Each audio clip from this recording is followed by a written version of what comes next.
Index 34 देखो interim financial reporting की बात करता है। अब इंटरिम फाइनेंशियल रिपोर्टिंग क्या है, शॉर्ट में आपको बता देता हूँ। अगर आप 1 साल से कम के फाइनेंशियल स्टेटमेंट्स बनाते हो, 3 महीने 6 महीने के, तो वो आप इंटरिम फाइनेंशियल रिपोर्टिंग कर रहे हो।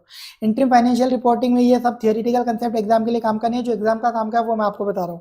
अब जब भी आप आइटम्स रिकॉग्नाइज करोगे इंटरिम फाइनेंशियल रिपोर्ट के अंदर फाइनेंशियल स्टेटमेंट्स बनाओगे, तो जो भी एसेट लायबिलिटी या इनकम और एक्सपेंसेस है उनको आप उसी तरीके से रिकॉर्ड करोगे जैसे आप प्रिंसिपल्स लगाते हो एनुअल फाइनेंशियल स्टेटमेंट्स बनाते वक्त। यानी आप ये मान लिया एनुअल फाइनेंशियल स्टेटमेंट बना रहे हैं, तो अब आपकी क्या सोच रहती है वही सोच यहाँ पे आपको लगानी है।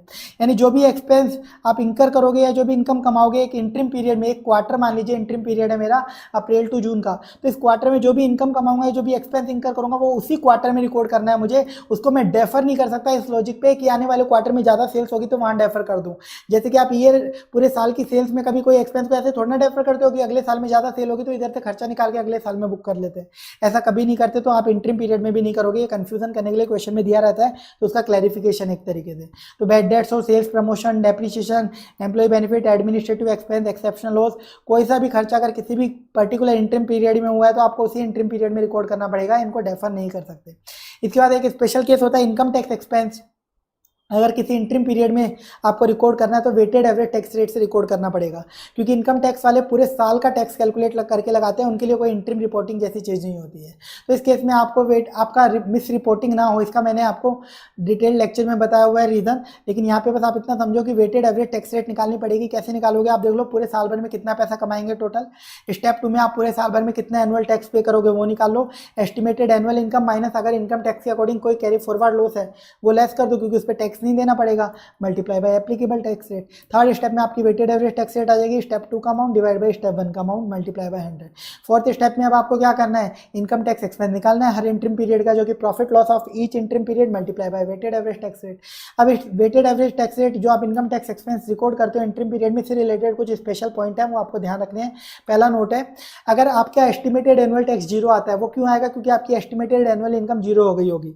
तो ऐसे केस में वेटेड एवरेज टैक्स रेट मत निकालना, क्योंकि आपका फिर तो 000 टैक्स दिखेगा हर क्वार्टर में, जो कि मिस रिपोर्टिंग हो जाएगी। क्यों, क्योंकि हो सकता है पहले क्वार्टर में मान लो आपको 15,000 का प्रॉफिट हुआ है और अगले 3 क्वार्टर में आपको लग रहा है 5,000 का लॉस होगा, तो अल्टीमेटली तो जीरो टैक्स होगा। पर एक रिपोर्टिंग तो होनी चाहिए ना, लोगों को पता तो चलना चाहिए कि इतना टैक्स पेबल बन रहा है, जहां लॉस होगा वहां रिफंडेबल दिख जाएगा। तो ऐसे केस में जो भी टैक्स रेट क्वेश्चन में गिवन होगी वो अप्लाई कर लेना। अगर जीरो दिख रहा है आपका estimated annual tax, weighted average tax rate मत लगाना। इसके बाद दूसरा सिनेरियो, अगर मान लीजिए आप कैलेंडर ईयर फॉलो कर रहे हैं अकाउंटिंग के लिए, जनवरी टू दिसंबर, ठीक है, जनवरी 2001 टू दिसंबर 2001 ये मेरा कैलेंडर ईयर है। अब मान लीजिए पीछे जो फाइनेंशियल ईयर है इनकम टैक्स वालों के अकॉर्डिंग तो अप्रैल टू मार्च होता है, तो अप्रैल टू मार्च 2001 एक फाइनेंशियल ईयर, और दूसरा फाइनेंशियल ईयर होगा अप्रैल 2001 टू मार्च 2002। इनकम टैक्स वालों के लिए देखो, इस मेरे फाइनेंशियल ईयर में, इस कैलेंडर ईयर में अकाउंटिंग के अकॉर्डिंग जो कैलेंडर ईयर है इसमें एक क्वार्टर, पहला क्वार्टर है जनवरी फरवरी मार्च, वो आ रहा है मेरा फाइनेंशियल ईयर अप्रैल 2002 मार्च 2001 में। और बाकी के जितने भी क्वार्टर्स हैं अप्रैल 2001 से लेकर दिसंबर 2001 तक, वो कौन से फाइनेंशियल ईयर में आ रहे हैं, अप्रैल 2001 से मार्च 2002 वाले फाइनेंशियल ईयर में। यानी अगर आपके 2 डिफरेंट फाइनेंशियल ईयर्स हैं, कुछ इंटरिम पीरियड एक फाइनेंशियल ईयर में आ रहा है, कुछ इंटरिम पीरियड दूसरे फाइनेंशियल ईयर में आ रहा है, और दोनों फाइनेंशियल ईयर्स में डिफरेंट टैक्स रेट एप्लीकेबल है, तो आपको वेटेड एवरेज टैक्स रेट नहीं करना है।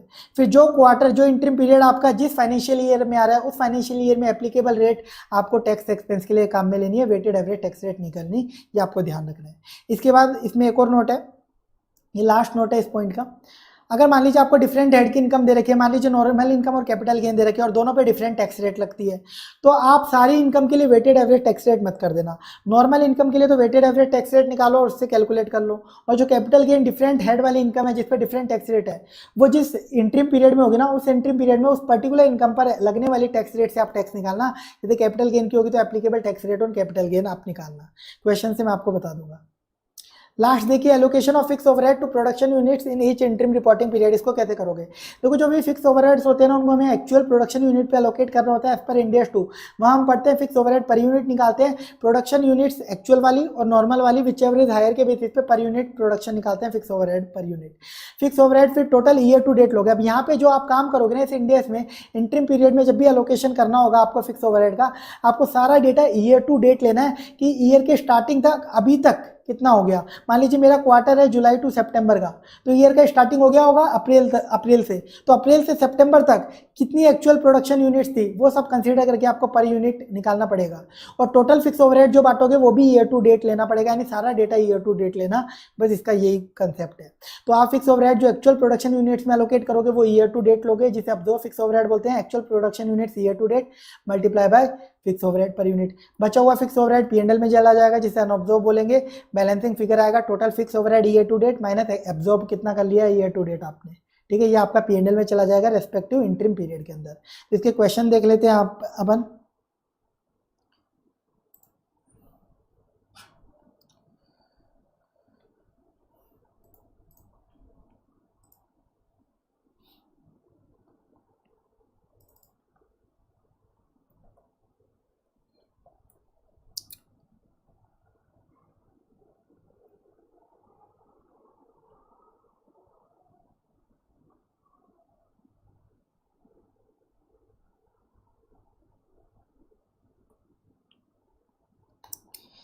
देखो इसमें मोस्ट इंपॉर्टेंट क्वेश्चंस बता देता हूं मैं आप लोगों को।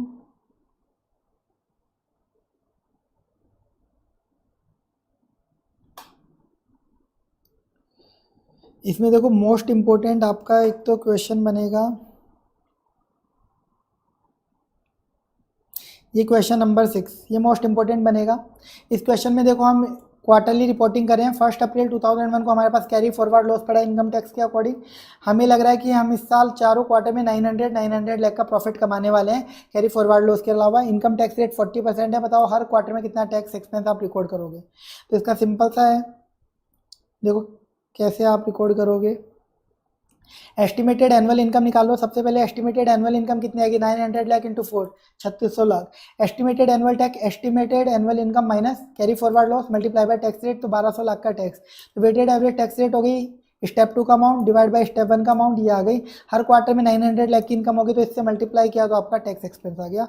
कंप्लीट हो चुका है ये क्वेश्चन, ये इंपॉर्टेंट था आपका। क्वेश्चन नंबर 9 ये भी इंपॉर्टेंट है, मोस्ट इंपॉर्टेंट की बात कर रहा हूँ, इंपॉर्टेंट की लिस्ट अलग से है, मोस्ट इंपॉर्टेंट। तो क्वेश्चन नंबर 9 भी आपका मोस्ट इंपॉर्टेंट क्वेश्चन है। अब देखिए क्वेश्चन नंबर 9 में आपको कुछ इन्फॉर्मेशन दे रखी है। एस्टिमेटेड ग्रोस एनुअल इनकम, पूरे साल की इनकम 33 लाख होगी, जिसमें 8 लाख का कैपिटल गेन भी होने वाला है इंक्लूडेड। फर्स्ट क्वार्टर में 7 लाख की इनकम, सेकंड में 8 लाख की, थर्ड क्वार्टर में हमें 12 लाख की इनकम होगी, जिसमें 8 लाख का कैपिटल गेन भी इंक्लूडेड है। फोर्थ क्वार्टर में 6 लाख की इनकम होगी। आपको बताना है हर क्वार्टर में कितना टैक्स एक्सपेंस आएगा, वो आपसे पूछा गया है। अब आपको कैपिटल गेन पे 12% की टैक्स रेट बताइए और अदर इनकम पे पहले 5 लाख पे 30%, बैलेंस इनकम पे 40%। तो हमें नॉर्मल इनकम के लिए वेटेड एवरेज टैक्स रेट निकालनी पड़ेगी सबसे पहले। तो देखो सबसे पहले total estimated annual income 33 lakh है, जिसमें 8 लाख का कैपिटल गेन है, तो नॉर्मल इनकम है 25 लाख। नॉर्मल इनकम के लिए वेटेड एवरेज टैक्स रेट निकालें तो पहला step estimated normal income 25 lakh, estimated annual tax on normal income, पहले 5 लाख पे 30%, फिर बचे हुए 20 लाख पे 40%, क्वेश्चन में लिखा हुआ है तो ये आ गया। तो वेटेड एवरेज टैक्स रेट हो गई 38% नॉर्मल इनकम के लिए। अब आपको टैक्स एक्सपेंस कैलकुलेट करना है हर क्वार्टर में, पहले क्वार्टर की इनकम पे, सेकंड क्वार्टर की इनकम पे लगा दिया। थर्ड क्वार्टर में देखो 12 लाख की इनकम है, जिसमें से 8 लाख का कैपिटल गेन है, तो 4 लाख की नॉर्मल इनकम, 8 लाख की कैपिटल गेन। कैपिटल गेन के लिए 12% और नॉर्मल इनकम के लिए WATR जो अपन ने निकाला था। फोर्थ क्वार्टर में वापस नॉर्मल इनकम है और इस अकॉर्डिंग टोटल टैक्स एक्सपेंस आ जाएगा आपका। ये आपका क्वेश्चन कंप्लीट हो चुका है, क्वेश्चन 9। इसके बाद देखिए कि क्वेश्चन 10, ये भी आपका मोस्ट इंपॉर्टेंट के अंदर है, वही फिक्स ओवरहेड वाला जो भी मैंने आपको बताया था। देखिए कंपनी के पूरे साल भर में 10,000 का फिक्स ओवरहेड का खर्चा लगेगा, जिसमें नॉर्मल एक्सपेक्टेड प्रोडक्शन जो कंपनी का है वो है 2000 यूनिट्स। अब देखिए जो कंपनी को लग रहा है कि हर क्वार्टर में 500 मेट्रिक टन का नॉर्मल प्रोडक्शन होगा, यानी हर क्वार्टर में इक्वल हो रहा है, और फिक्स प्रोडक्शन ओवरहेड भी फिर हर क्वार्टर में इक्वल है, 10,000 डिवाइड बाय 4 2500। अब आपको एक्चुअल प्रोडक्शन यूनिट्स बता रखी है हर क्वार्टर की, और आपको बोला गया कि फिक्स प्रोडक्शन ओवरहेड्स जो है इनको अलोकेट करिए। हम प्रोडक्शन यूनिट्स में अलोकेट करते हैं। अब अलोकेशन कैसे होगा उसके लिए देखो सबसे पहले फर्स्ट क्वार्टर में total fix overhead year to date लेना सब कुछ। Total fix overhead first quarter का कितना है ईयर टू डेट 2500, यही क्वार्टर का और यही ईयर टू डेट है। नॉर्मल प्रोडक्शन यूनिट्स 500, पहले क्वार्टर में एक्चुअल प्रोडक्शन 400, यही सब कुछ ईयर टू डेट है। अब इन दोनों में से जो भी आयर होगा यानी 500 मेट्रिक टन, इस पे पर यूनिट खर्चा निकलेगा फिक्स ओवरहेड का, ये निकाल दिया। अब फिक्स ओवरहेड अलोकेट करो, actual production units multiply by per unit, ये आ गया। बचा हुआ फिक्स ओवरहेड टोटल कितना था 2500, उसमें से 2000 अलोकेट हो गया, बचा हुआ 500 P&L में चला जाएगा, ये हम फर्स्ट क्वार्टर में P&L में डाल देंगे। अब देखो सेकंड क्वार्टर तक total fix overhead year to date कितना होगा, पहले क्वार्टर का 2500, सेकंड का 2500 यानी 5000। नॉर्मल प्रोडक्शन यूनिट्स पहले की 500, दूसरे की 500 यानी 1000, ईयर टू डेट सब कुछ। Actual production units year to date देखो कितनी होगी, 400 प्लस 600, 1000।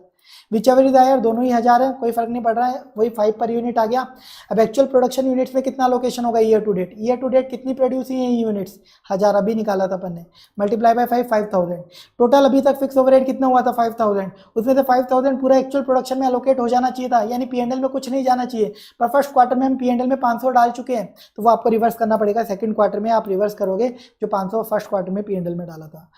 थर्ड क्वार्टर में देखिए फिक्स ओवरहेड 7500 हो जाएगा year to date, normal production unit 1500, और actual production unit third quarter तक टोटल कर लो कितनी हो जाएंगी 1500। हायर 1500 आया, वही 5 पर यूनिट, और अभी तक 7500 चल जाना चाहिए था फिक्स प्रोडक्शन यूनिट्स के अंदर, और उतना ही टोटल खर्चा है, तो पीएनएल में कुछ नहीं जाएगा। फोर्थ क्वार्टर तक देखो 10,000 का खर्चा हो गया total fix overhead, normal production unit total 2000 हो गई, और एक्चुअल प्रोडक्शन टोटल कितना हो गया लास्ट क्वार्टर तक 1900। हायर क्या है 2000, 5 पर यूनिट आ गया हायर के बेसिस पे। अब एक्चुअल प्रोडक्शन यूनिट्स कितनी है 1900, इस पे अलोकेट किया 9500 आया, बचा हुआ 500 का फिक्स ओवरहेड कहाँ जाएगा, पीएनएल में फोर्थ क्वार्टर में आप डाल दोगे। इसी के साथ ये क्वेश्चन आपका कंप्लीट हो जाता है। ठीक है, सिंपल सा क्वेश्चन है, आप अगर वही मैं बोल रहा हूँ ना कंसेप्चुअली करते हो तो एकदम इजी सा क्वेश्चन था जो मैंने आपको करवा दिया है। इसी के साथ इंडेक्स 34 हम कंप्लीट कर चुके हैं।